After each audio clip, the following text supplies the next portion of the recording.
Our first program of the day will be Santa Clara. The Broncos went 26-26 last year and finished fifth in the West Coast Conference. We'll begin with a statement from eighth-year head coach Rusty Filter before opening it up for questions for Coach Filter, graduate first baseman Dylan Joyce, and senior left-handed pitcher Brandon Gomez. Coach Filter, if you want to start us with an opening statement about your team in the fall leading up to 2025. Yeah, thanks so much for having us and taking out the time to get college baseball started. I mean, here we are 9 days out. Super excited to open up in Stephen Schott Stadium with Cal State Northridge. We've had beautiful weather the entire fall. I think averaged about 72 degrees, and just like par for the course. Storms have hit. It kind of lets us know baseball season's around the corner. So, last year obviously had some pretty lofty expectations. We didn't reach those goals. Last year is gone. Super excited about the incoming talent that we've obtained. 16 new players to the program. I often get asked about my team and what I think, and I know that I love my team. I know they work extremely hard. I know they're working on their mental approach. We spend a lot of time in the weight room in the fall. I think we're a physical team. We've got enough returning players to be competitive, and I'm really excited about the future with our freshman class. So, we're looking forward to getting underway to kind of see what we've got. I'm not sure at this point. I don't have a starting rotation.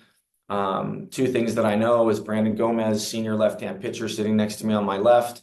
Could pitch on Friday night, could pitch on Saturday, could pitch on Sunday, could be our closer. We've had the conversation about putting together the team and doing whatever it takes to win. I know that Dylan Joyce will be playing first base and hitting in the middle of our lineup. Supplying some power, a power threat, along with good batting average, low strikeout percentage, and a really good defensive player. So returning outside of that, Ben Cleary was a second baseman last year as a freshman, had a good season. He will move to shortstop this year. Malcolm Williams was our shortstop. He will move to second base. Thomas Ferragero was injured in the first weekend. We did not get him for the rest of the year. He will return at third base.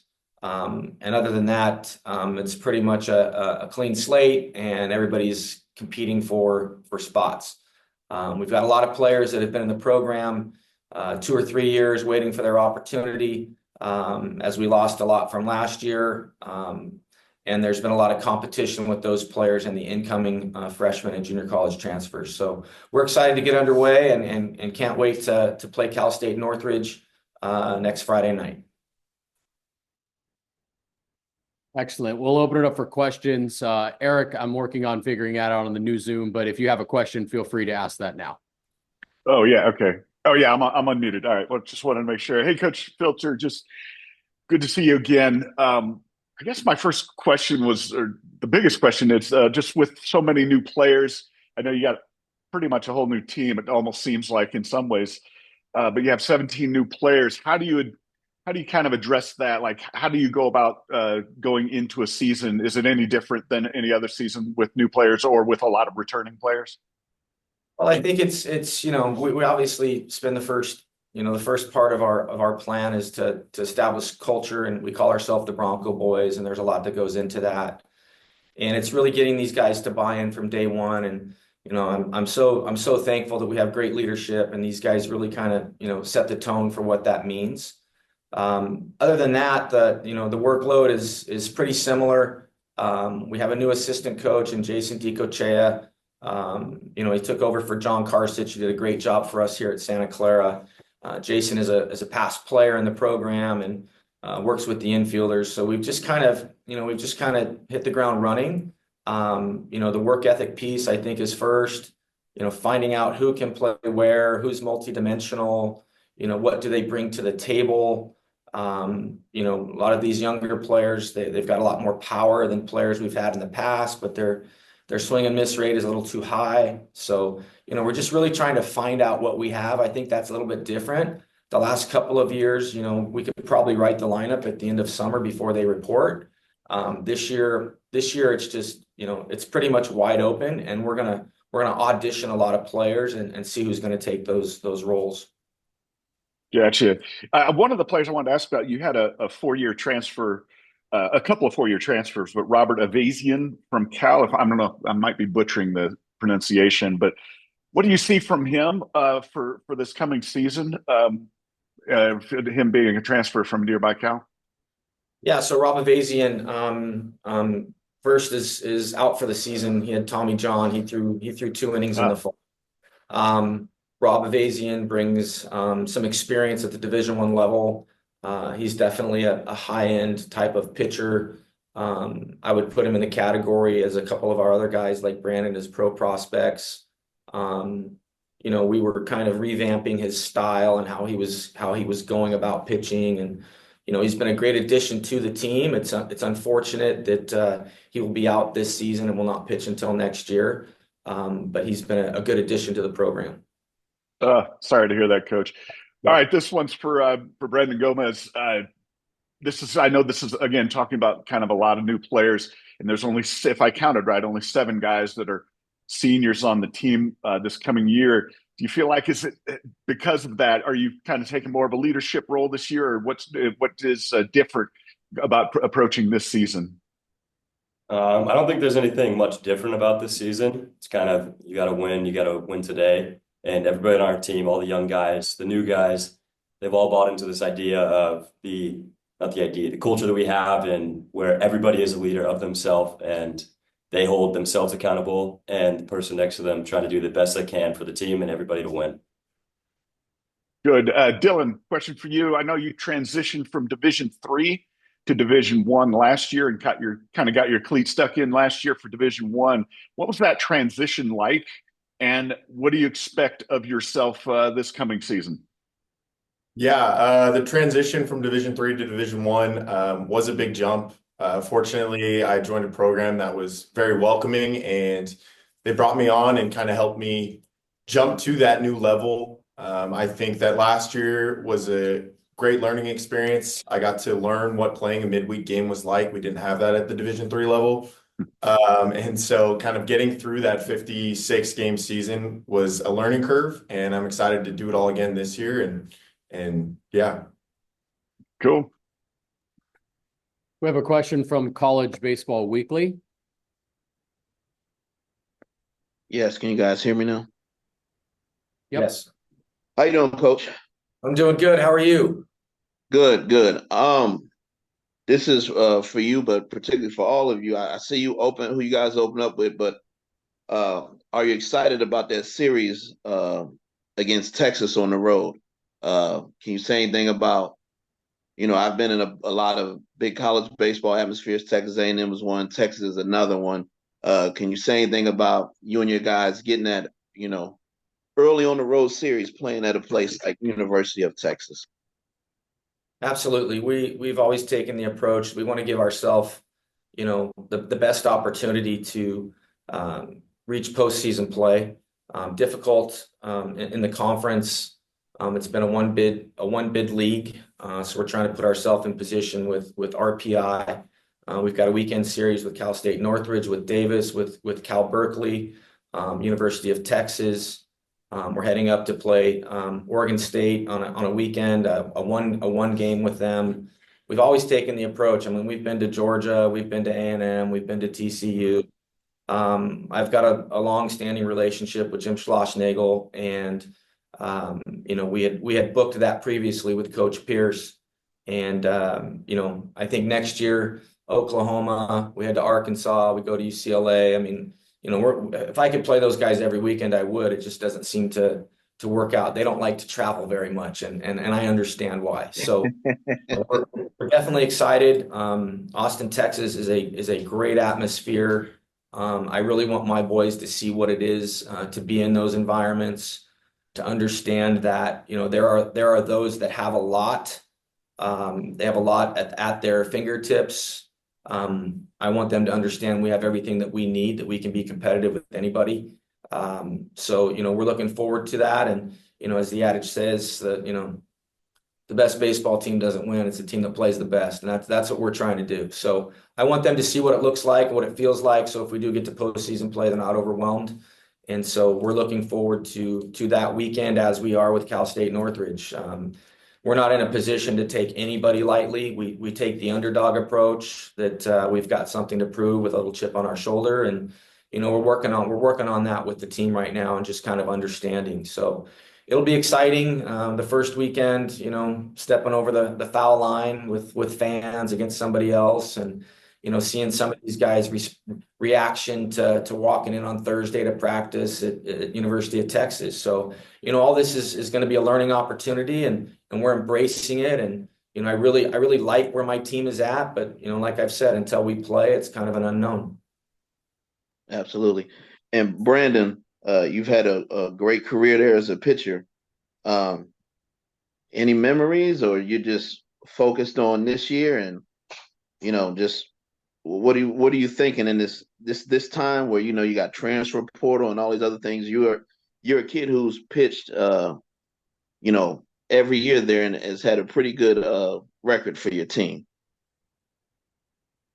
I think the coaches here are a big testament as to what this program means, and I don't know. I'm not thinking much. I'm not thinking about next week. I'm just trying to win today, do everything I can today to help the team, help everybody around me, and make sure they're doing the best they can to hold me accountable and make everybody else better. Just trying to win today. I'm not worried about anything. I'm not thinking about the future, not worried about any of that stuff right now. Right. And Dylan,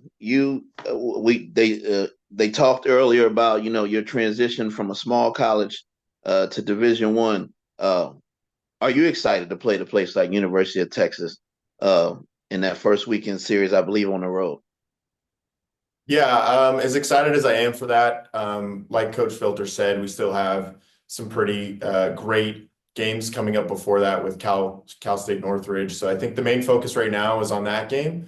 And because that's the next game in front of us, it's the most important game of the season. So I think right now that's kind of where we're at. And when we get there, we'll enjoy it as much as we can. All right. Thank you, Coach. Thank you, gentlemen. Best of luck this season, man. Thank you. Really appreciate it. Thank you. For any media members that are looking for the raise hand function, it's in the React panel. So at the bottom, if you click React, you can raise your hand there. Dylan, you have another Puget Sound transfer, Davis Franklin, on the team this year. Talk a little bit about those newcomers and how that reshaped team is kind of shaping up around you in the lineup in particular. No, Coach Filter had said you're going to hit right there in the middle. How do you see those guys, some of those newcomers or other players on the team kind of fitting around you in the lineup? Yeah, I think this fall was a great experience to learn about everyone coming in. It was a lot of new faces, but I've been extremely grateful to see how important baseball is to them and how they want to win just as much as I do. And so I think it is going to be a very competitive season. There's going to be a lot of spots up for grabs. And so I think we've learned a lot as a team off the field in terms of our mental performance to see who's ready to take those spots and who's ready to make a big difference. I'll add to that a little bit. So we've had some really good competitions in the fall as we've come back in the spring trying to get ready for the season. We finally had a great inter squad day where it was extremely competitive, and you really kind of got to see some of those things come out where they're often guarded. The new players are often guarded, and so we've gotten great contributions. We've got a freshman class, Luke Devine, Andrew Raymond, Tate Metcalf. These guys are all big and physical and strong. Luke Devine and Raymond can really run and play defense. We've got Max Ross coming from the junior college ranks that was the player of the year in his conference. He's a tooled up guy. Unfortunately broke his thumb last week. So we've got some pieces there. The infield, there's been a lot of competition. Peyton Lambert, returning player from last year, sophomore, has really improved his game. And so we're looking to get contributions from a lot of players, from a lot of those guys, and not just run the same 8 guys and then sprinkle in 1 or 2. We can play matchup. We can go 8 left-handed bats. We can go speed and defense. We just have a lot of combinations. Unfortunately, I've been doing it a long time. I don't know what that best one's going to be yet. So we're just looking forward to playing baseball. Like these guys have said, it's one day at a time. It's cliche, but it's truth. We just have a lot. We have a lot to work on. We have a lot to prove to people, and we're ready to accept those challenges. Coach Filter, a bit of a follow-up on that. You're talking about these players that came in the fall and have made an impact. Who did you see in the fall that kind of made the biggest impact, and is really pushing to have a great season, breakout year, perhaps this year? Yeah, I think it's actually a returning player in the program, Johnny Lutzow. Johnny Lutzow is a junior in the program, a catcher that came in, actually played third base his senior in high school. Can run, can defend, hits for average. I think he's just kind of figured out his game. He's stopped trying to, hit home runs in batting practice. He's just kind of figured out what it's going to take for him to perform at a good level. I've been really, really pleased with his progression and development as he's waited for his opportunity. We've got a couple of freshmen, Luke Devine. I think coming back in the spring, he's hitting 600, slugging 1,008. His numbers have been great. And, I try not to get too excited about those young players because you just don't know.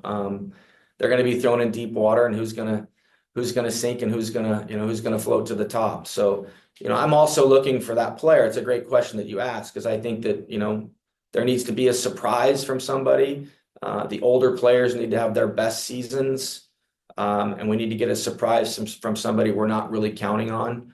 Connor Smith will probably be our second catcher defensively, but can really swing the bat. He could be in the DH spot. Mateo Garcia from Delta Junior College, left-handed bat.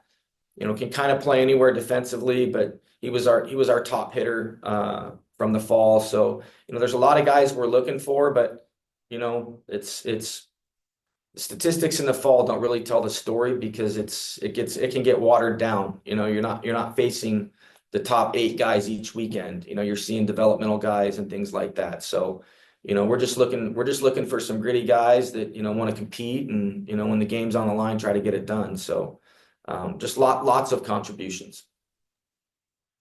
We'll take another question from College Baseball Weekly. Yeah, just piggybacking off of what Tyler said, Coach. Do you have any transfers that may have came in the fall that maybe you hoping can surprise you or do some things? Yeah, so as far as 4-year schools, we've had 2. Davis Franklin, left-hand pitcher, who was a two-way player at the Division III level, and Rob Avazian is coming from the Division I level. We've got numerous junior college players. All seem to be from this Northern California area. They all have played against each other. They know each other. So, I don't think anybody's, done anything to really, put themselves in a position to say, hey, this guy's going to be an All-American and top draft pick. And nobody's done anything for me to say that they're not going to play a lot. So, it's just been, like I said, we try to create competition, not so much statistics. I have about 5 more minutes with Santa Clara. If you do have a question, feel free to use the raise hand function. Question for both players. We'll start first with Brandon Gomez. Is there anything specific you focused on in the off season about improving your game as you prepare for a Friday night start now and maybe an increased role in the rotation? Just trying to be more consistent, execute better, get a pitch. Just trying to be the best I can for myself, the team, and everybody around me. That's kind of it. Brandon's a humble young man, as you can tell, a man of few words. He's a little bit more about action. We have to control him often. Weight room, just everything he does comes from a great family. We're so fortunate to have him in the program. He's our vocal leader, probably our alpha. We've worked on trying to find things to allow him to create space in his brain. I think initially it was, hey, go to the beach, and he'll go to the beach and look at the sand for 2 hours because he'll work on meditation, and then it's walking, and I would see him, taking these laps around campus. So, we've worked on a lot of things with Brandon. It's the biggest thing for him is just understanding how good he is and what he means. And, he doesn't have to be Superman, although we like it when he is. But we just want him to be that consistent leader, and he's just done a great job with the younger players. So, we've explored a lot of things with him to try to better his game. He's obviously, picked up a little bit with his fastball, the slider, the whole profile of the slider has completely changed with data and how he's able to utilize that pitch. Manipulated the seams for his changeup and his grip, a little different profile there. But he's not the guy that's just about data and analytics. We as a staff, and I have a coach on my staff, we probably spend too much time on that. Between the Edgertronic camera, the uplift, the Rapsodo, the TrackMan, it can get overwhelming. And the thing I like about Brandon is he doesn't have his best stuff. He's going to keep us in the game. And that's really what college baseball is about. So, we've worked on trying to supply him with some outlets to create a little more space.